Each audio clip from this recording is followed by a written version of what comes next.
Jesucristo murió. Jesucristo murió. Permite que esas palabras se hundan un minuto en el tratar de entender lo que significa eso. Jesucristo murió, hermanos. Nosotros la semana pasada estuvimos hablando del sufrimiento por la justicia, el sufrir por ser el bien. Y terminamos con estas palabras. Pues es mejor padecer por hacer el bien, si así es la voluntad de Dios, que por hacer el mal, hermanos. Y después dice, porque también Cristo murió por los pecados. Jesucristo murió, hermanos. De la perspectiva del mundo, la muerte siempre está asociada con el fin. El fin del tiempo, el fin de sueños, el fin de lo que querías, el fin de vida.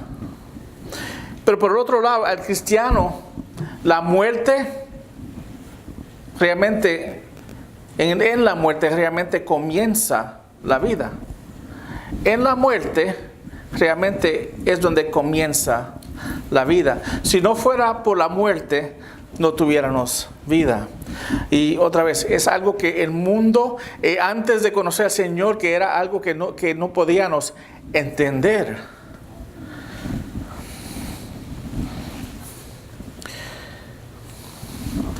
Pero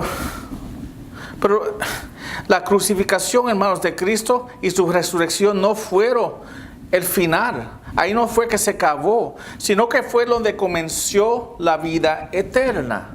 Nosotros, otra vez, tenemos la vida eterna hoy en día por la muerte, lo que Jesucristo hizo en la cruz y terminó en su resurrección, demostrando el poder sobre la muerte y el poder de poder dar vida a nosotros.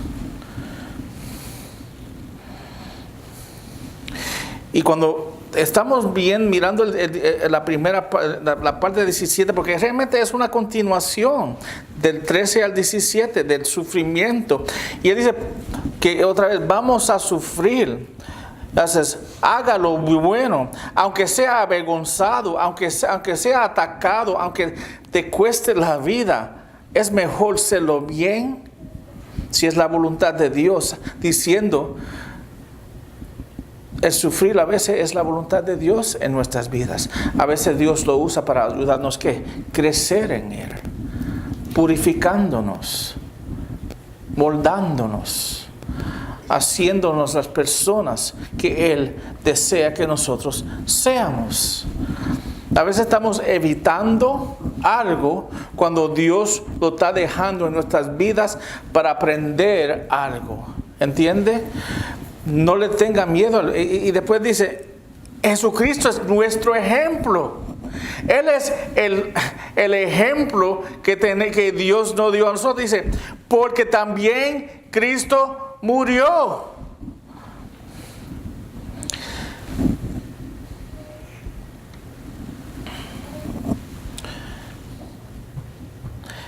Jesucristo murió por nuestros pecados. Ahora, fue los pecados del hombre porque Él murió.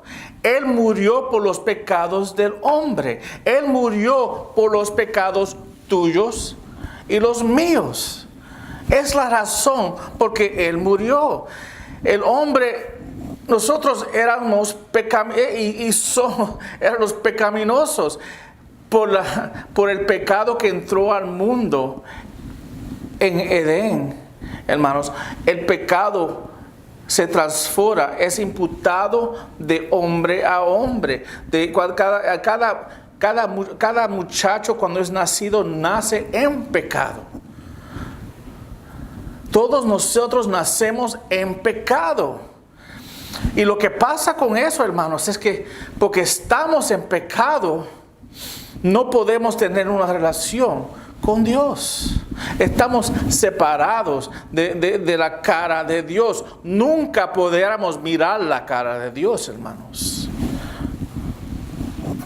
El hombre es pecaminoso y es culpable ante Dios, culpable de no creer a Dios. Solo piense con qué frecuencia las personas no le creen a Dios, que no toman en serio la palabra de Dios. ¿Cuántas personas tú conoces que no toman en serio la palabra de Dios? Bebé, a veces ustedes no están tomando serio lo que dice la palabra de Dios. Es culpable de desobedecer a Dios. Solo piense cuántas veces las personas transgresan o rompen la ley de Dios. ¿Cuántas personas tú conoces que viven actualmente caminando en pecado, rompiendo la ley de Dios? No importando el resultado, solamente agradeciendo el deseo de sus cuerpos. Culpable de maldecir a Dios. Solo piense cuántas veces tú has escuchado personas maldecir y blasfemar a Dios.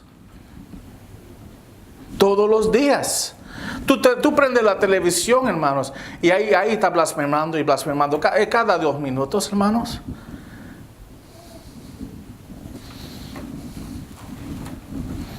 Tampoco es algo que debemos soportar, hermanos. Culpable de rebelarse contra Dios. Solo piense con la frecuencia las personas que eligen seguir su propio camino y hacer lo suyo en lugar de hacer lo que Dios dice. Estábamos hablando de eso el miércoles, ¿no? ¿Cuántas veces nosotros pensamos que podemos tomar el lugar de Dios? Bajamos al Dios de su trono y nos ponemos nosotros ahí, creyendo que yo puedo dictar lo que yo quiero hacer. Yo voy a hacer mi voluntad y a la manera que a mí me gusta hacer. Eso es pecado, hermanos. Eso es pecado. Pero vivimos en un mundo que todo el mundo debe estar buscando ser contento y desear lo mejor para yo mismo. Yo siempre estoy buscando el yo, lo que yo deseo que es mejor para mí, lo que yo quiero. Y estamos en un mundo individualista, que todo el mundo busca lo mejor para ellos, sin pensar, ¿es lo que Dios quiere que yo haga? ¿Es la voluntad de Dios? ¿Tú sabes cuántas personas me dicen, yo quiero saber la voluntad de Dios? Hermanos, ¿tú quieres saber la voluntad de Dios? Abre la Biblia. Aquí está la voluntad de Dios. Si tú la lees, tú vas a ver lo que Dios desea. Tú vas a ver lo que Dios desea de ti. Pero hacemos lo que nosotros queremos hacer, caminamos como nosotros queremos caminar, y después también, Dios, ¿por qué estoy en esta situación? Yo no entiendo por qué tú me dejas pasar por esto. Es que, hermanos, no sean culpables de rechazar a Dios, hermanos. Eso es pecado. Todo esto y mucho más, esta lista puedo seguir, son pecados. El hombre ha desobedecido a la ley de Dios, y cuando la ley ha sido rompida, la pena debe ser pagada, ¿no? El hombre tiene que ser juzgado por sus pecados y tiene que soportar el castigo por sus pecados. Romanos 3:23 dice, por cuanto todos pecaron. ¿Cuántos pecaron, hermanos? Todos. Hay gente que dice, ay, que yo soy un hombre bueno. Es que yo soy una persona buena. O mi esposa, No, es que la palabra dice que nadie es bueno. Todos nacimos en pecado. Nadie es bueno. Por cuanto todos pecaron y no alcanzan la gloria de Dios. Yo no puedo alcanzar la gloria de Dios siendo bueno yo mismo. No puedo. Por el pecado que tengo dentro de mí. Estamos muertos. La palabra dice que estamos muertos. En Romanos 6. Estamos muertos en nuestros pecados. Si estamos muertos en nuestros pecados, es que no hay nada. Una persona muerta se puede revivir o levantar. No. Tiene que una persona de afuera venir y revivirlo y levantarlo, ¿no? ¿No es así? El hombre en su estado pecaminoso tiene que morir y será separado de Dios permanentemente. Todo hombre tiene que morir por pecado en ese mundo. Y otra vez, uno de los hechos que Dios le dio a ellos por el pecado fue que el hombre morirá. Otra vez, no murió en ese instante, pero espiritualmente el hombre murió. Y porque el hombre murió, quiere decir que espiritualmente toda persona nace muerta. Físicamente tenemos cuerpos vivos y podemos respirar. Y por la gracia de Dios podemos respirar, caminar, comer. El hecho que usted esté aquí hoy es por la gracia de Dios, hermanos. Pero espiritualmente, si tú no conoces a Dios, tú estás muerto. ¿Entiendes eso? Tu condición es crítica. Ahora, quiero que también notemos la palabra para los pecados que están en este texto. La palabra en el griego quiere decir peri, el martión en griego. Ahora, no quiero más que explicar, porque esta palabra también se traduce ofrenda por el pecado. En la Septuaginta, que es la Biblia griega que ellos usaban en ese tiempo, esa misma palabra se usaba en el libro de Levíticos, capítulo 4. La ofrenda por el pecado fue un sacrificio cuando una persona peca voluntariamente y al romper uno de los mandamientos del Señor y luego se dio cuenta de su culpa. Otra vez, tú puedes leer Levíticos capítulo 4 y te explica esto. Y también el 16. Las ofrendas por el pecado también formaban parte de las ceremonias del día de expiación. Cuando el sumo sacerdote hizo 2 ofrendas por el pecado. Un toro para sí mismo, por sus pecados, y un macho cabro para la congregación. En una ofrenda por el pecado, el animal vivo fue llevado al altar y se le pidió al pecador que pusiera sus manos sobre la cabeza del animal. Luego el animal fue asesinado, momento en cual el sacerdote tomaría un poco de sangre y la pondrá en los cuernos del altar. En algunos casos, parte de la sangre también se roció, dentro del tabernáculo. Luego, todo el resto de la sangre se vertió en la base del altar. La grasa de la ofrenda por el pecado fue removida y quemada en el altar. En algunos casos, el cuerpo del animal fue quemado fuera del campamento. En otros casos, la carne de la ofrenda por pecado podría ser consumida por los sacerdotes. Eso es algo que ellos tenían que hacer cada vez que pecaban y anualmente para la comunidad.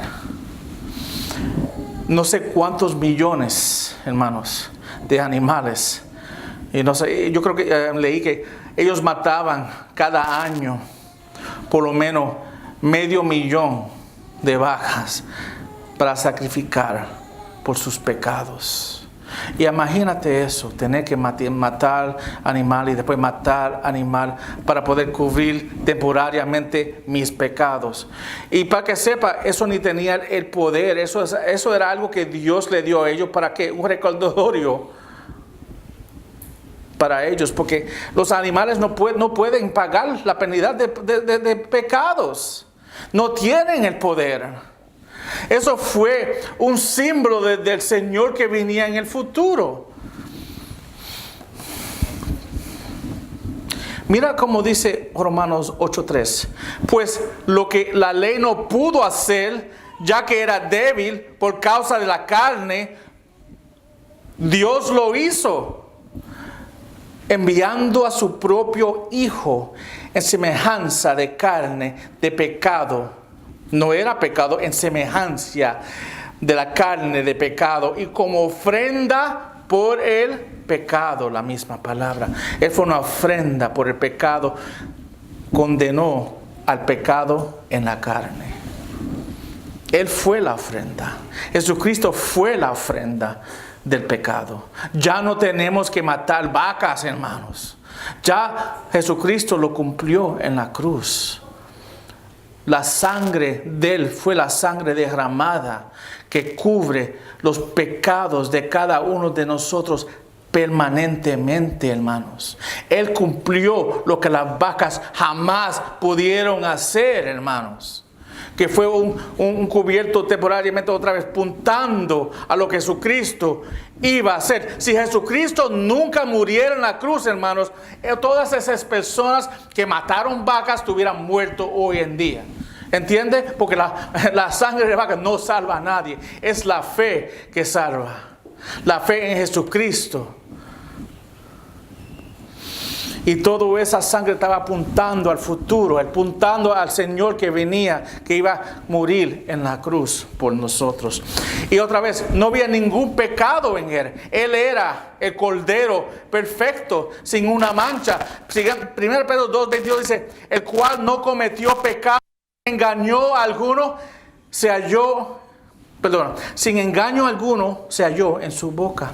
Esto significa algo maravilloso. Ahora podemos llegar a ser aceptables para Dios a través de Jesucristo. Antes no éramos aceptables, éramos condenados delante de Dios. Pero ahora somos aceptables delante de Dios por el hecho de Jesucristo en la cruz. Si creemos que Él si creemos en Él y en su muerte y que su sangre cubre nuestros pecados, ya no hay culpa en nosotros, hermanos. Ya no hay culpa en nosotros. Somos aceptables delante de Dios. Dice Gálatas 1:4 que se dio a sí mismo por nosotros, que se dio a sí mismo por nuestros pecados para librarnos de este presente siglo malo, conforme a la voluntad de nuestro Dios y Padre. Quiero que note otra cosa. Dice aquí que Él murió una sola vez. Tú no tienes que sacrificar. Jesucristo murió una sola vez por todos los pecados. Todos mis pecados. Cuando yo recibo a Cristo, todos mis pecados están perdonados. No tengo que yo pedirle perdón por mis pecados otra vez para la salvación. Pues la salvación ya es segura a la persona que es redimida por Dios. Es un hecho de Él. Él es que salva. El hecho es que de Él salvarnos y pagar nuestros pecados, Él lo hizo una vez. Ponte a pensar esto, en tener que yo creer que cada vez que yo peco pierdo la salvación y pedir al Señor para salvarme, es ponerlo en la cruz otra vez y otra vez y otra vez y otra vez. Pero la palabra de Dios nos enseña eso. La palabra de Dios dice que Él murió en la cruz solo una vez para todos mis pecados.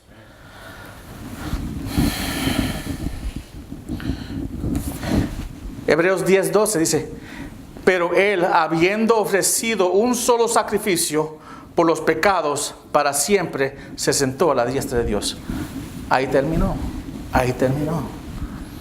Ya Jesucristo no tiene que hacer más. Él ya no tuvo que hacer más.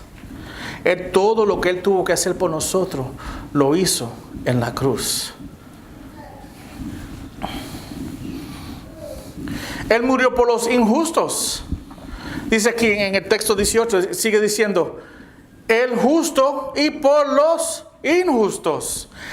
Jesucristo fue perfectamente justo, en que nunca pecó.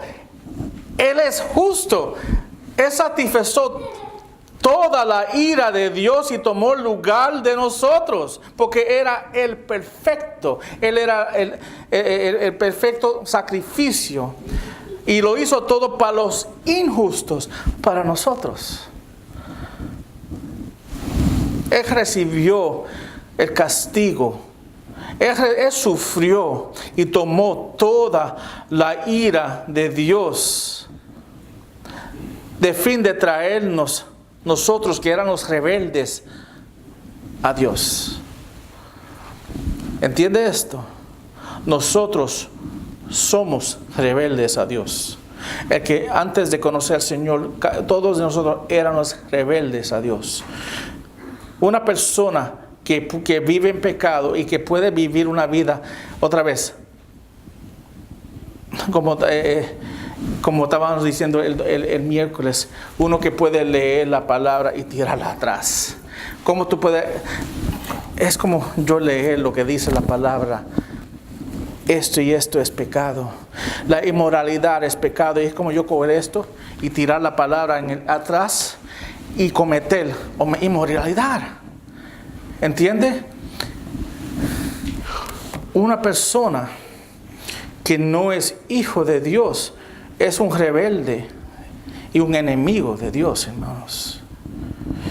Y Él murió en la cruz para hacernos justo delante de Dios. Nosotros que no merecemos la justicia, recibimos la justicia. No hicimos nada para ganar la justicia, pero Él hizo todo para ganar la justicia para nosotros, hermanos. ¿Entiende? Él era sin pecado. Como hombre, Él vivió una vida perfecta sin pecado. Por lo tanto, se puso delante de Dios como el hombre perfecto. Él era el patrón ideal de lo que todo hombre debiera ser. Su justicia era la justicia ideal. 2 Corintios 5:21 dice, al que no conoció pecado, porque Él era perfecto, Él nunca conoció pecado, le hizo pecado por nosotros, para que fuéramos hechos justicia de Dios en Él.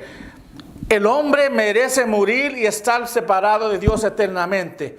Dios debe dejarnos en nuestra injusticia. Pero el perfecto, el justo, sacrifició todo, murió todo, tomó todo el dolor físico y también todo el dolor espiritual en la separación del Padre para hacernos a nosotros justos. El justo lo hizo para el injusto, hermanos. Y gloria a Dios por lo que el Señor hizo por nosotros. ¿Cómo yo, sabiendo eso, puedo darle la espalda al Señor? ¿Cómo yo, sabiendo lo que le costó a Él, esta salvación que yo tengo, puedo yo vivir en rebelión y darle la espalda a mi Dios? Es que no puedo, hermano, porque yo, otra vez, el que es hijo de Dios reconoce lo que Él hizo. Como estábamos hablando era el miércoles, Dios está sentado en su montaña, en Sion, y nosotros estamos acá abajo en la base. Él está arriba, nosotros estamos mirando humildemente a Él. Él es la persona que está en el trono, no nosotros. Y lo que pasa con nosotros sacamos a Dios del trono y nosotros nos ponemos nosotros mismos en el trono. Y así yo hago lo que yo deseo hacer, lo que a mí me gusta hacer, pero no estoy haciendo la voluntad de Dios.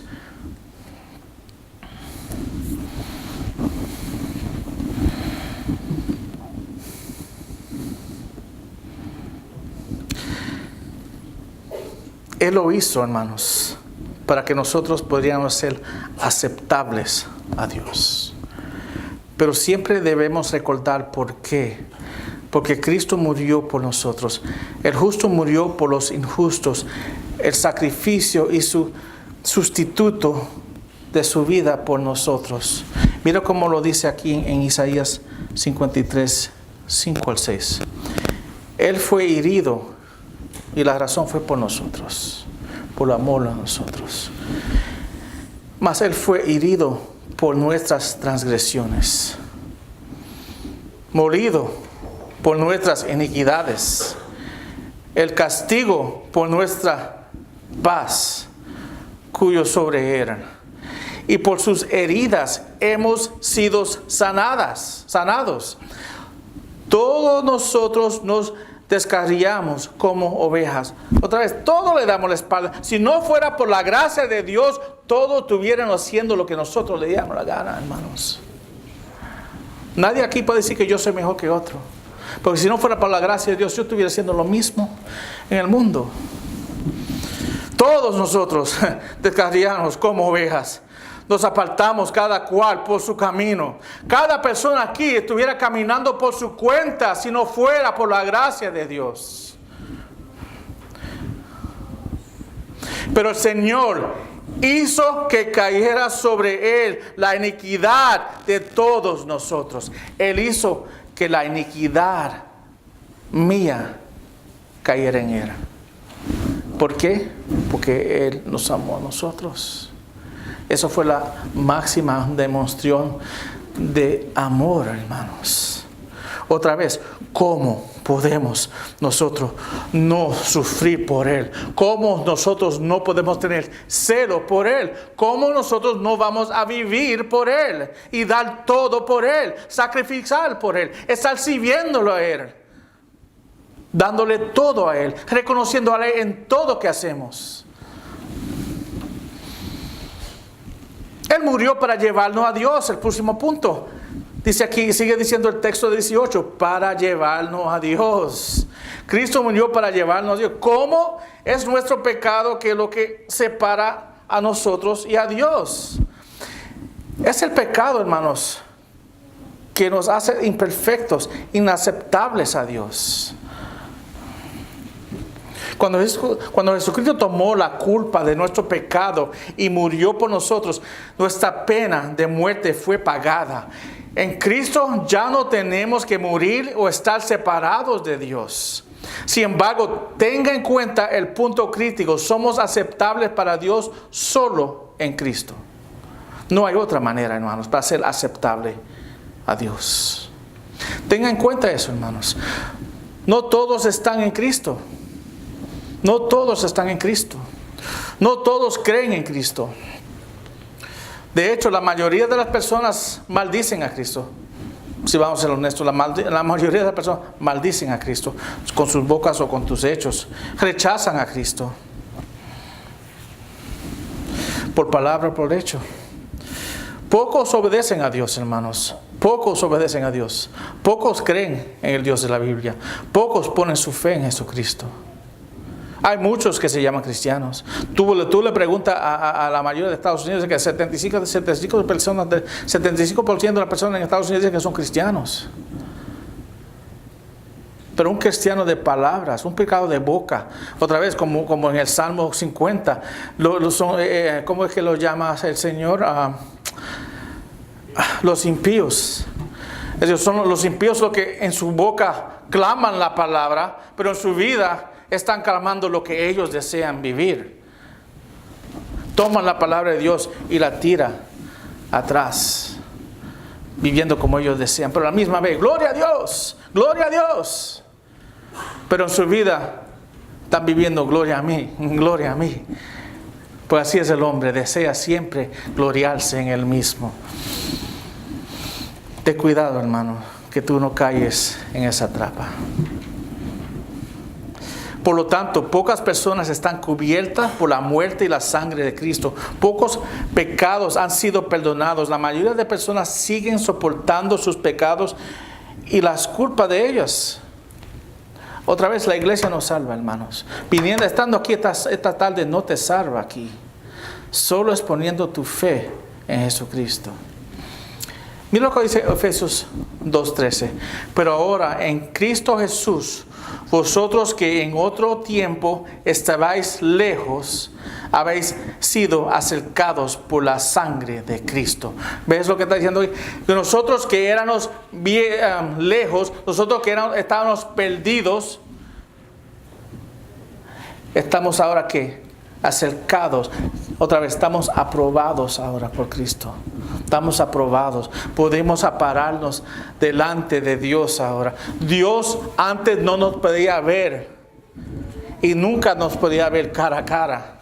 Pero un día podemos poder pararnos delante de Él cara a cara. ¿Por qué? porque Él va a ver el sacrificio de Cristo en la cruz cuando nos vea a nosotros. Nosotros vamos a ser salvados y tenemos una relación con Dios por lo que el Señor hizo en la cruz. So, cuando Él nos ve a nosotros, Él está viendo el sacrificio de su Hijo que hizo por nosotros. Él nos ve a nosotros justos. Él ve la perfección de Cristo cuando nos ve a nosotros por lo que Él hizo en la cruz. Él ya no ve nuestros pecados. Pero eso solamente las personas que tienen su fe en Cristo y que son aceptados por Dios. Ahora, murió, pero fue vivificado en el Espíritu. Muerto en la carne, pero vivificado en el Espíritu. Otra vez, es un texto difícil. Los comentaristas tienen diferentes pensamientos. Algunos piensan que, estaba leyendo Pedro Sánchez y él cree que el Espíritu aquí está hablando del Espíritu Santo, pero no estoy de acuerdo de él. Muerto en la carne, Jesucristo murió en la carne, pero vivificado en el Espíritu. Cristo nunca fue muerto en el Espíritu para ser vivificado, ¿entiende? No puede, tiene que tener otro significado.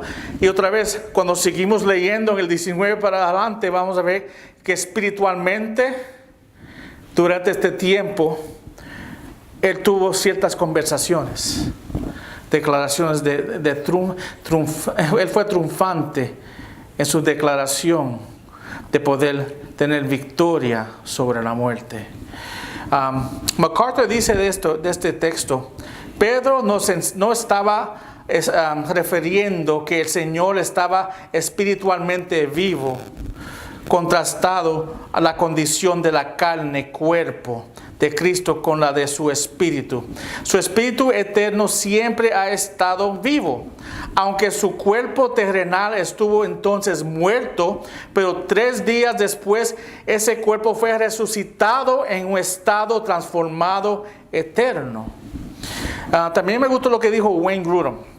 Wayne Grudem dice, el contraste en las cosas físicas y invisibles que pertenecen a este mundo presente y a las cosas invisibles que puedan existir en el invisible mundo espiritual del cielo y de la era venidera, pero revivido en el Espíritu en vista del contraste señalado anteriormente, debe significar vivificado en el reino espiritual, en el reino de la actividad del Espíritu, aquel que se refiere específicamente a la resurrección de Cristo, porque hecho vivo debe ser lo opuesto de condena o muerte. En la frase anterior, en el reino espiritual, el reino de la actividad del Espíritu Santo, Cristo resucitó de entre los muertos. Esto es importante porque el Nuevo Testamento en general, este reino espiritual es el reino de todo lo que es durado, permanente y eterno. Muchas palabras. Pero entendiendo esto, podemos decir que Jesucristo murió en la carne, su espíritu pasó de una nueva vida, él nunca estuvo muerto, su espíritu siempre estaba bien, pero pasó de una nueva vida, una vida que no podía ser tentada al pecado ni sufrir pruebas o sufrimientos, porque Él es Dios. ¿Entiendes? Él fue de un lugar a otro, y después otra vez, y ahora está en la mano derecha del Señor, otra vez. Pero, ¿qué quiere decir esto para nosotros? Yo estaba leyendo y no está en el texto, pero si uno brinca el versículo 21, dice, y corresponde. Ahora subí a primera de Pedro, capítulo 3, 21. Y correspondiendo a esto, el bautismo ahora os salva, no quitando la suciedad de la carne, sino como una petición de Dios de una buena conciencia mediante la resurrección de Jesucristo. Ahora, ¿qué bautismo estamos hablando ahí? ¿Qué es lo que pasa ¿Qué es lo que pasa? Aquí estamos hablando de un bautismo seco.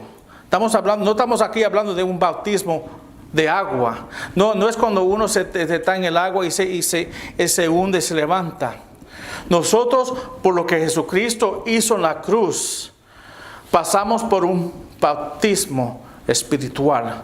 Éramos personas que estábamos muertos en nuestros pecados, pero ahora estamos vivos en Jesucristo.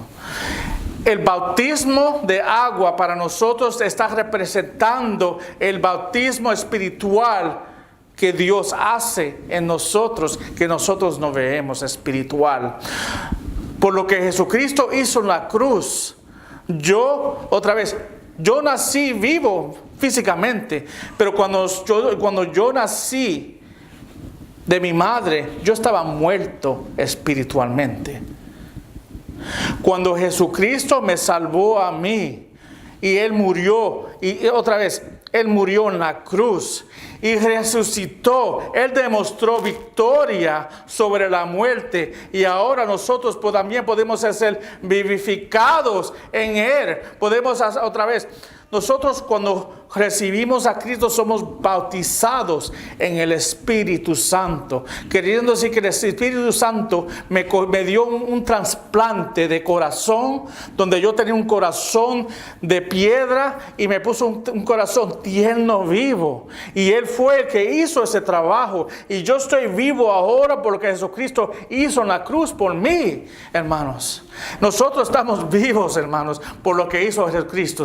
Nosotros un día vamos a ser resucitados físicamente. Nuestros espíritus vienen, después vamos a estar unidos con cuerpos espirituales por lo que Jesucristo hizo en la cruz. La salvación que tenemos nosotros fue cumplida y fue consumida no solamente cuando Él murió, pero cuando Él resucitó. Porque si la resucitación, hermanos, Él estuviera todavía muerto en esa cueva. Pero por la gracia de Dios, podemos vivir en el poder de Dios. Quiero terminar con este texto, hermanos. Romanos 6, 4 al 5 dice: por tanto, hemos sido sepultados con Él por medio del bautismo para muerte. Cuando Él murió en la cruz, simbólicamente yo morí en la cruz. Yo morí en la cruz, a fin de como Cristo resucitó. Debe empezar otra vez, brinco una parte. Por tanto, hemos sido sepultados con Él por medio del bautismo para la muerte, a fin de que como Cristo resucitó de entre los muertos por la gloria del Padre, así también nosotros andemos en novedad de vida, porque hemos sido unidos a Él en la semejanza de la muerte. Ciertamente lo seremos también en la semejanza de la resurrección. Como Él tuvo victoria sobre la muerte, nosotros también tendremos victoria sobre la muerte. Y ahí está la esperanza, hermano. Cuando estaba hablando del hermano José, que tiene la esperanza de ver a su padre otra vez, esa es la esperanza que tenemos todos nosotros que somos cristianos, que nos llamamos cristianos. Y esa esperanza solamente lo tenemos porque Jesucristo hizo en la cruz por nosotros. ¿Cómo podemos vivir de tal manera que le estamos dando la espalda a Dios y haciendo la voluntad de nosotros y decirle a Dios: yo te amo a ti, yo te sigo a ti, yo hago todo lo que tú quieres que yo haga, pero a la misma vez estamos viviendo una vida hipócrita, hermanos? Es que no se puede hacer. No se puede hacer, porque soy una criatura nueva. Cuando Él murió simbólicamente, todos nosotros moremos con Él. Y cuando Él resucitó simbólicamente, todos resucitamos con Él. Ahora, como hijo de Dios, tengo la esperanza, otra vez, que el Espíritu confirma a mí, porque el Espíritu mío ya está vivificado. Yo soy bautizado en el Espíritu. Yo soy una criatura nueva en Él. La salvación, hermanos, no la empiezo a vivir en el cielo. La salvación la empiezo a vivir el día que vine a conocer al Señor en esta tierra, hermanos. Por eso estamos creciendo en semejanza a Él, pareciendo más y más a Él, y llegaremos a la perfección el día que estamos adelante cara a cara a Él, hermanos. Yo oro, hermanos, que eso sea la esperanza de cada uno de nosotros. Oremos. Padre Santo, Señor, gracias, Señor, por este mensaje, Señor. Yo oro que tú nos ayudes a poder ver nuestra condición. Ser sensitivamente, mirar nuestros corazones y ver nuestra condición. ¿Podemos llamarnos hijos de Dios? ¿O somos hipócritas, clamando algo y viviendo otra cosa? Yo oro, Señor, que tu verdad limpie nuestros corazones y nuestras mentes de impuridades que puedan darnos conflicto de tu palabra hoy. Yo oro que tu palabra puramente llegue a los corazones de cada mente, cada corazón aquí, Señor, y que nadie aquí salga sin tener esa relación contigo, Señor. También oro, Señor, por las personas que están desviadas, Señor, o se han desviado de ti por un tiempo, Señor. Tráelos para atrás, Señor. Ayúdalos a ver su condición y tráelos para atrás, Señor. Que tú seas su enfoque, que tú seas el cero de ellos, que tú seas la razón para ellos vivir, que tú seas la razón para ellos despertar y que tú seas la razón para el todo de su vida, Señor. Yo oro por esto. En el nombre de Cristo, amén. Dios lo bendiga, hermanos. Amén.